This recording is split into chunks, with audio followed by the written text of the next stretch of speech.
हिमाचल प्रदेश की सामाजिक संरचना 1700 ईस्वी से वर्तमान तक। हिमाचल की सामाजिक संरचना का वर्तमान युग पिछली 3 शताब्दियों से उथल पुथल भरा रहा है।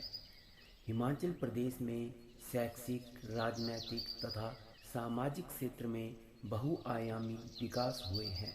बच्चों, आओ आज इस विकास पर विस्तृत चर्चा करें। 1704 ईस्वी में गुरु गोबिंद सिंह जी ने आनंदपुर साहिब छोड़ दिया तथा औरंगजेब की मृत्यु के बाद मुगल सत्ता का पतन शुरू हो गया। मगर 1745 ईस्वी में गुलेर, जसवा, मानकोट, नूरपुर, कुटलैहड़, बंगाल तथा जयसिंहपुर क्षेत्र मुगलों के अधीन रहे। राजा संसार चंद ने कांगड़ा का प्रभाव बढ़ाया और आसपास के राजाओं को अपने अधीन कर लिया, किंतु 1806 ईस्वी में अमर सिंह थापा ने संसार चंद को महल मौर्य में हराया। इस तरह यहाँ विविध संस्कृतियों का मिश्रण होने लगा। सिखों तथा अंग्रेजों ने भी कालांतर में अपना प्रभाव छोड़ा। गोरखों व अंग्रेजों के बीच भी कई युद्ध हुए। इसी तरह 1846 ईस्वी में अंग्रेज व सिखों के बीच हुए युद्ध में अंग्रेज विजयी हुए। उन्होंने पूरी हिमाचली रियासतों में अपना नियंत्रण स्थापित किया। कांगड़ा, गुलेर, जसवा, दत्तारपुर, कोटला, हरिपुर और लाहौल स्पीति की रियासतों को भी अंग्रेजी शासन में मिला लिया। अंग्रेजों ने मंडी, सुकेत, चंबा के शासकों को शिमला हिल्स की तरह राज्य लौटाकर आंतरिक स्वायत्तता प्रदान की।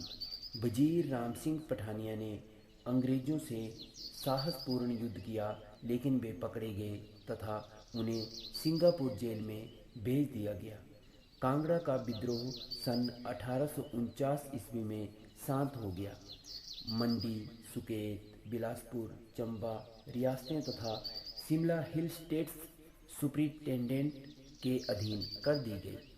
1857 की क्रांति में अंग्रेजों को भयभीत कर इस क्रांति को बढ़ावा दिया, लेकिन विद्रोह दबाने में वे सफल रहे तथा कई क्रांतिकारियों को फांसी दे दी गई। इसके फलस्वरूप अंग्रेजों ने अतिरिक्त पुलिस चौकियां बनाने और सुरक्षा गार्डों की भर्ती जैसे कदम उठाए। महारानी विक्टोरिया की घोषणा के बाद यहाँ भी कई राजनीतिक परिवर्तन हुए। हिमाचली रियासतों पर ब्रिटिश नियंत्रण हो गया।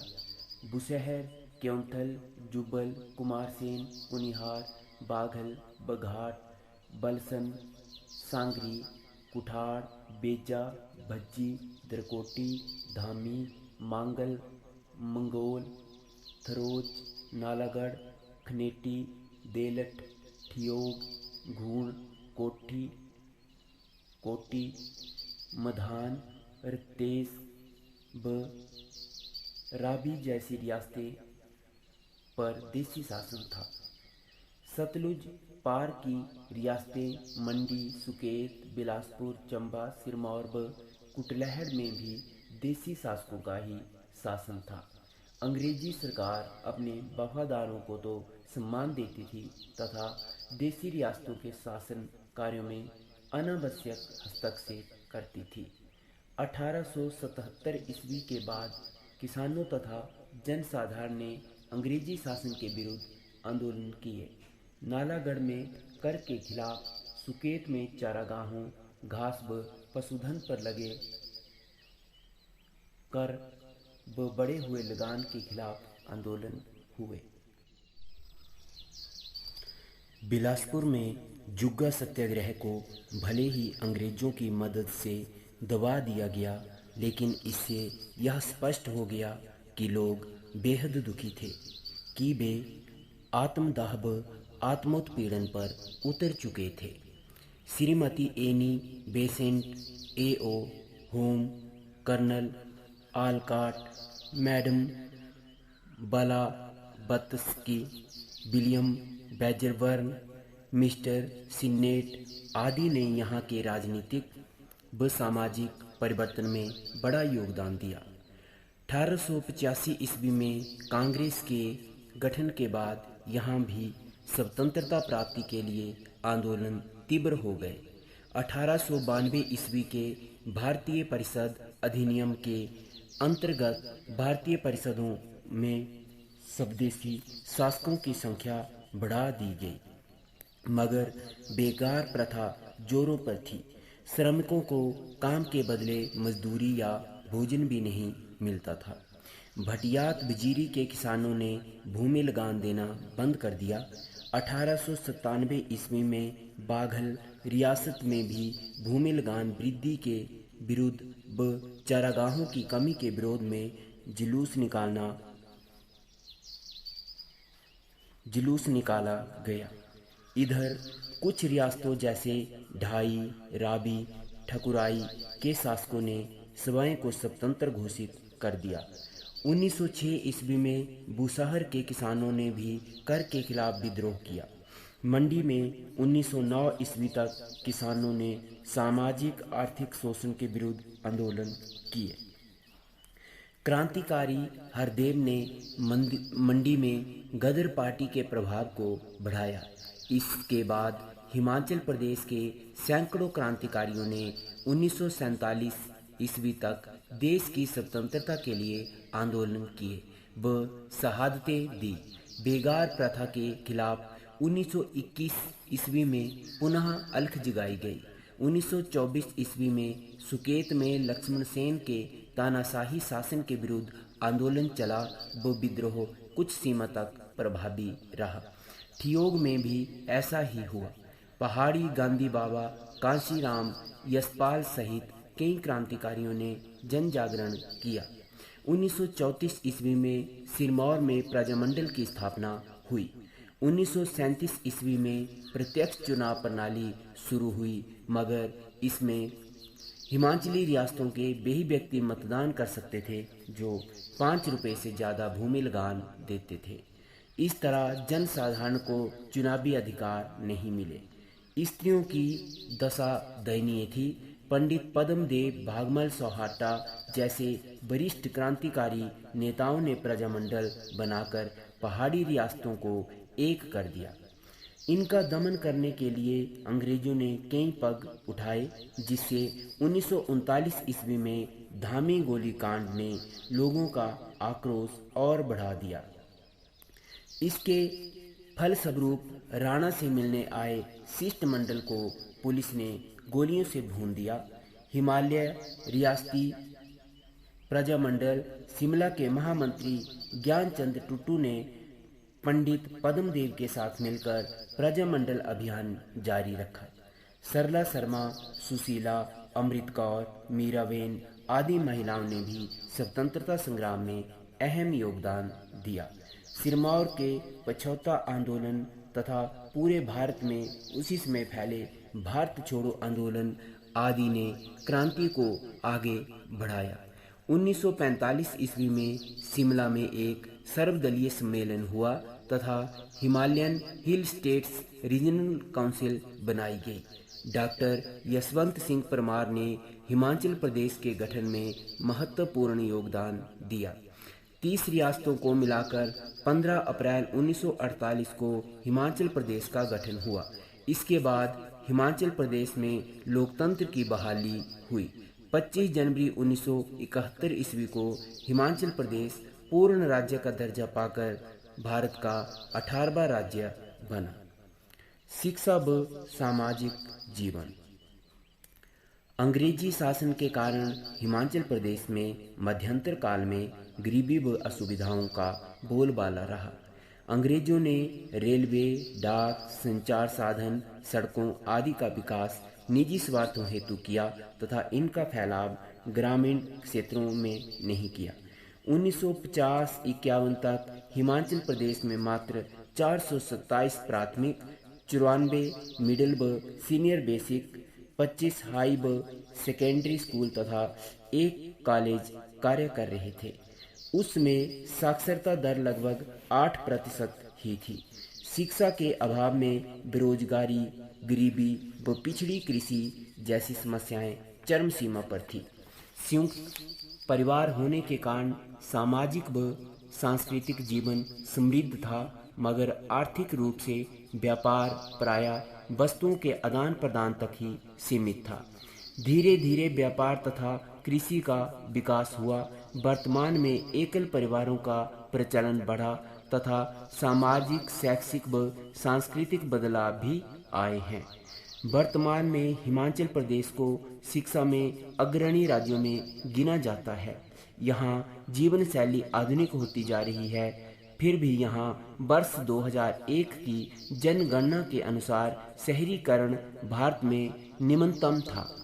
हिमाचली अब भी गांवों में रहना पसंद करते हैं। वो पहाड़ी संस्कृति कुछ परिवर्तनों के साथ जीवित है। तो बच्चों, ये था हमारा कक्षा 7वीं का अध्याय 1। अब हम इसके प्रश्नों के उत्तर आपको करवाते हैं। प्रश्न नंबर 1 का क भाग है, 1745 ईस्वी में मुगलों ने किन किन पहाड़ी रियासतों को जीत लिया था? उत्तर, 1745 ईस्वी में मुगलों ने गुलेर, जसबा, मानकोट, नूरपुर, कुटलैहड़, भंगाहल तथा जयसिंहपुर रियासतों को जीत लिया था। ख, महल मौर्य में 1806 ईस्वी का युद्ध किन किन राजाओं के बीच हुआ? उत्तर, महल मौर्य में 1806 ईस्वी का युद्ध अमर सिंह थापा और संसार चंद के बीच हुआ। ग, 1846 ईस्वी में हुए अंग्रेज सिख युद्ध का परिणाम क्या हुआ? 1846 ईस्वी में अंग्रेजों और सिखों के बीच हुए युद्ध में अंग्रेज विजयी हुए। घ, 1857 ईस्वी में हिमाचल प्रदेश में हुए विद्रोह के क्या प्रभाव पड़े? उत्तर, 1857 ईस्वी में हिमाचल प्रदेश में हुए विद्रोह के कारण अंग्रेजों ने अतिरिक्त पुलिस चौकियां बनाने और सुरक्षा गार्डों की भर्ती जैसे कदम उठाए। न, बिलासपुर के जुग्गा सत्याग्रह के बारे में आप क्या जानते हैं? उत्तर, बिलासपुर के जुग्गा सत्याग्रह को अंग्रेजों की मदद से दबा दिया गया था, लेकिन इससे स्पष्ट हो गया कि लोग बेहद दुखी थे। वे आत्मदाह और आत्मोत्पीड़न पर उतर चुके थे। च, भूमि लगान के संदर्भ में 19वीं और 20वीं शताब्दी में कौन कौन से प्रमुख योगदान हुए?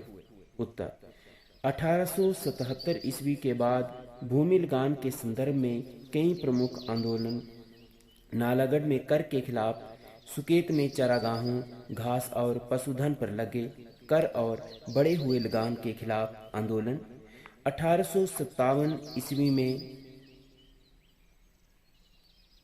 1897 ईस्वी में बाघल रियासत में भूमि लगान वृद्धि के विरुद्ध और चारागाहों की कमी के विरोध में जुलूस निकाला गया। 1906 ईस्वी में बुशहर के किसानों ने भी कर के खिलाफ विद्रोह कर दिया। बहियात बजीरी के किसानों ने भी भूमि लगान देना बंद कर दिया। 6, 1924 ईस्वी में सुकेत में आंदोलन क्यों हुआ? उत्तर, 1924 ईस्वी में सुकेत में लक्ष्मण सेन की तानाशाही शासन के विरुद्ध आंदोलन चला तथा विद्रोह कुछ सीमा तक प्रभावी भी रहा। ज, हिमाचल प्रदेश के प्रत्यक्ष चुनाव प्रणाली कब शुरू हुई? इसकी प्रमुख कमी क्या थी? हिमाचल प्रदेश में प्रत्यक्ष चुनाव प्रणाली 1937 ईस्वी में शुरू हुई। इस प्रणाली की सबसे बड़ी कमी यह थी कि इसमें हिमाचली रियासतों के वे ही व्यक्ति मतदान कर सकते थे जो 5 रुपये से अधिक भूमि लगान देते थे। और प्रश्न नंबर 1 का लास्ट भाग है, हिमाचल प्रदेश के स्वतंत्रता संग्राम में योगदान देने वाले किन्हीं 7 क्रांतिकारियों के नाम लिखें। उत्तर, पहाड़ी गांधी बाबा काशीराम, यशपाल, पंडित पद्मदेव, भागमल सोहाटा, सरला शर्मा, सुशीला, अमृत कौर, मीराबेन आदि। प्रश्न नंबर 2, 1877 ईस्वी से 1892 ईस्वी तक हिमाचल प्रदेश में हुए प्रमुख आंदोलनों पर प्रकाश डालें। ये आंदोलन जन चेतना का तीव्र विकास दर्शाते हैं। कैसे? 1877 ईस्वी के बाद किसानों तथा जनसाधारण ने अंग्रेजी शासन के विरुद्ध कई आंदोलन किए। नालागढ़ में कर के विरुद्ध, सुकेत में चारागाहों, घास और पशुधन पर लगे कर और बढ़े हुए लगान के खिलाफ आंदोलन हुए। बिलासपुर में जुग्गा सत्याग्रह आंदोलन। 1885 ईस्वी में कांग्रेस के गठन के बाद यहाँ भी स्वतंत्रता प्राप्ति के लिए आंदोलन तीव्र हो गए। प्रश्न नंबर 3, 20वीं शताब्दी में हिमाचली रियासतों में हुए आंदोलनों के बारे में अपने विचार लिखें। उत्तर: 20वीं शताब्दी में हिमाचली रियासतों में अग्रलिखित आंदोलन हुए। 1906 ईस्वी में बुशहर के किसानों ने कर के खिलाफ विद्रोह किया। 1909 ईस्वी तक किसानों ने सामाजिक आर्थिक शोषण के विरुद्ध आंदोलन किए। 1921 ईस्वी में पुनः बेगार प्रथा के खिलाफ अलख जगाई। 1924 ईस्वी में सुकेत में लक्ष्मण सेन की तानाशाही शासन के खिलाफ आंदोलन। 1939 ईस्वी में धामी गोलीकांड ने लोगों का आक्रोश और बढ़ा दिया। अब बच्चों किताब के ऊपर देखें। प्रश्न नंबर 1 का क भाग और इसका उत्तर है पृष्ठ नंबर 1 के ऊपर 1, 2, 3, चौथी 5वीं लाइन। गुलेर, जसबा, मानकोट, नूरपुर, कुटलैहड़, बंगाहल तथा जयसिंहपुर क्षेत्र मुगलों के अधीन रहे। उसके बाद है महल मोरिया में 1806 ईस्वी का युद्ध किन किन राजाओं के बीच हुआ? तो इसको देखें पृष्ठ नंबर 1 के ऊपर 1, 2, 3, 4, 5, 6, 7, 8वीं लाइन। अमर सिंह थापा और संसार चंद के बीच। ग भाग 1846 ईस्वी में हुए अंग्रेज सिख युद्ध का परिणाम क्या हुआ? इसका उत्तर देखें पृष्ठ नंबर 1 पर दूसरे पहरे में 1, 2, 3, 4, 5, 6, 7, 7वीं लाइन। 1840 ईस्वी में अंग्रेज व सिखों के बीच हुए युद्ध में अंग्रेज विजयी हुए। और उसके बाद है बच्चों घ भाग 1857 में हिमाचल प्रदेश में हुए विद्रोह के क्या प्रभाव पड़े? इसमें देखिए पृष्ठ नंबर 1 के ऊपर नीचे की तरफ से 1, 2, 3, चौथी लाइन। 1857 की क्रांति में अंग्रेजों को भयभीत कर इस क्रांति को बढ़ावा दिया, लेकिन विद्रोह दबाने में वे सफल रहे तथा कई क्रांतिकारियों को फांसी दे दी गई। इसके फलस्वरूप अंग्रेजों ने अतिरिक्त पुलिस चौकियां बनाने और सुरक्षा गार्डों की भर्ती जैसे कदम उठाए। इसके बाद न बिलासपुर के जुग्गा सत्याग्रह के बारे में आप क्या जानते हैं? इसका उत्तर देखें पृष्ठ नंबर 2 के ऊपर दूसरे पहरे की 3री लाइन। बिलासपुर में जुग्गा सत्याग्रह को भले ही अंग्रेजों की मदद से दबा दिया गया, लेकिन इससे यह स्पष्ट हो गया कि लोग बेहद दुखी थे और वे आत्मदाह व आत्मोत्पीड़न पर उतर चुके थे। इसके बाद बच्चों भूमि लगान के संदर्भ में 19वीं व 20वीं शताब्दी में कौन कौन से प्रमुख आंदोलन हुए? तो इसमें आप लिखेंगे पृष्ठ नंबर 2 के ऊपर लास्ट पहरा। भटियात बजीरी के किसानों ने भूमि लगान देना बंद कर दिया। 1897 ईस्वी में बाघल रियासत में भी भूमि लगान वृद्धि के विरुद्ध व चारागाहों की कमी के विरोध में जुलूस निकाला गया। इधर कुछ रियासतें जैसे ढाई, राबी, ठकुराई के शासकों ने सूबाओं को स्वतंत्र घोषित कर दिया। 6 भाग है 1924 ईस्वी में सुकेत में आंदोलन क्यों हुआ? इसका उत्तर देखें पृष्ठ नंबर 3 के ऊपर 3री लाइन। 1924 ईस्वी में सुकेत में लक्ष्मण सेन की तानाशाही शासन के विरुद्ध आंदोलन चला। वो विद्रोह कुछ सीमा तक प्रभावी रहा। उसके बाद हिमाचल प्रदेश में प्रत्यक्ष चुनाव प्रणाली कब शुरू हुई? इसकी प्रमुख कमी क्या थी? इसका उत्तर देखें पृष्ठ नंबर 3 के ऊपर 1, 2, 3, 4, 5, 6, 6ठी लाइन। 1937 ईस्वी में प्रत्यक्ष चुनाव प्रणाली शुरू हुई, मगर इसमें हिमाचली रियासतों के वे ही व्यक्ति मतदान कर सकते थे जो 5 रुपये से ज़्यादा भूमि लगान देते थे। और इस पाठ का अंतिम प्रश्न है बच्चों, हिमाचल प्रदेश के स्वतंत्रता संग्राम में योगदान देने वाले किन्हीं 7 क्रांतिकारियों के नाम। तो इसका उत्तर देखें, पृष्ठ नंबर 3 के ऊपर पहले पहरे की नीचे की तरफ से 1 2 3 4 5 6 7 सातवीं लाइन, सरला शर्मा, सुशीला, अमृत कौर, मीराबेन और ऊपर देखे पंडित पद्मदेव, भागमल सोहाटा जैसे लोग जो थे, इन्होंने स्वतंत्रता संग्राम में अपनी अहम भूमिका निभाई।